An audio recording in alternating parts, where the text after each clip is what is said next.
everyone, assalamu alaikum. Welcome to my new vlog. देख के इनको ये सोचता हूँ साए में इनके मैं जीऊँ।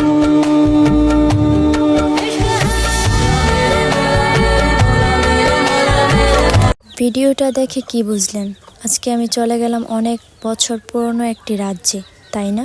ইয়েস, ব্রাহ্মণবাড়িয়া উপজেলার নবীনগর কাইতলা জমিদার বাড়িতে হেঁটে হেঁটে চলে যাচ্ছি রাজবাড়ি দেখার জন্য আর আপনাদেরকে দেখানোর জন্য। ভিডিওটি দেখে একটি লাইক, কমেন্ট, শেয়ার করে দেবেন প্লিজ, আর সাবস্ক্রাইব করতে বলবেন না যেন।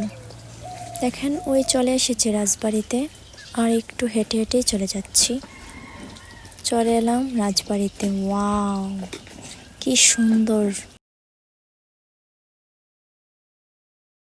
হাই, আমার পিছনে দেখেন রাজবাড়ি, 200 বছরের আগের রাজবাড়ি। এখনই ভেঙে গেছে, পুরনো হয়ে গেছে, মানে আগে কিরকম ছিল। দেখতে থাকুন, আমি আপনাদেরকে দেখাচ্ছি। ভিতরে যাইও দেখাবো, তো দেখতে থাকুন। যেতে যেতে প্রায় এসে গেলাম পিছনের সাইডে। তো দেখুন, মনে হচ্ছে না ভূতের বাড়ি, এটা তো রাজবাড়ি মনেই হচ্ছে না। ভূতের বাড়িতে আপনাদেরকে নিয়ে এলাম। তো দেখুন, এখানে এটা ওদের মন্দির, এটাতে ওরা পুজো করে। এই রাজবাড়ি দেখার জন্য অনেক দূর থেকেও মানুষ আসে। তো রাজবাড়ি সম্পর্কে বিস্তারিত জেনে নিন আর ভিতরের দৃশ্য দেখে নিন।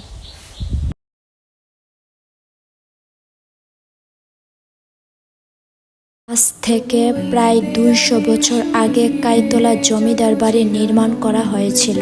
এই জমিদার বাড়িতে ছিল ত্রিপুরার রাজা বীরেন্দ্র কিশোর নিকের অধিভুক্ত, আর কাইতলা জমিদারের নাম ছিল বিশ্বনাথ রায় চৌধুরী। তার ছিল 3 ছেলে, তিলক চন্দ্র রায় চৌধুরী, অভয় চন্দ্র রায় চৌধুরী, ঈশান চন্দ্র রায় চৌধুরী।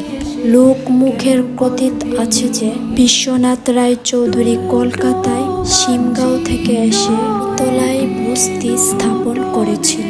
সময় এই জমিদার বাড়িতে ছিল নাচমহল।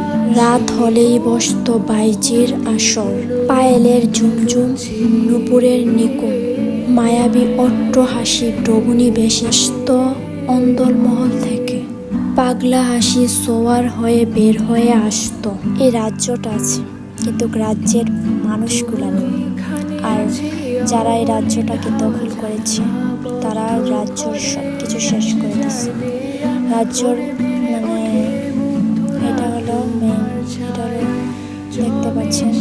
তো রাজ্যটা এখন তো এতটুকু আছে, কদিন পরে এতটুকু থাকবে না। যারা দখল করার তারা বাকিটুকু দখল করে নেবে। তো এগুলোর মধ্যে ওরা কি জানে প্রদীপ রাখে, প্রদীপের